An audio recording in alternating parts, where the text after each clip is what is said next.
So guys, ito na. At meron na po tayong kauntiang nakukuha ng kangkong prince. Ito po ang kangkong prince.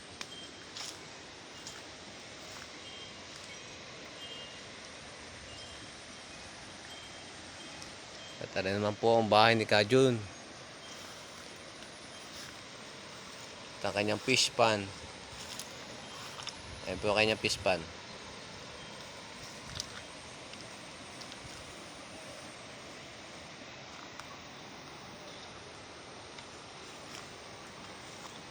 So, napakalaki na anahon namin, oh.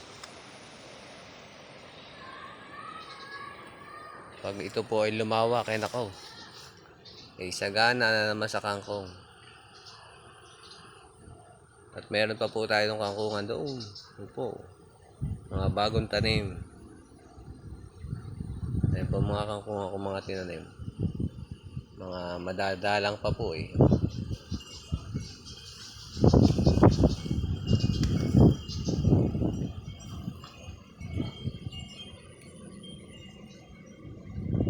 Ayan naman po ang prinsa.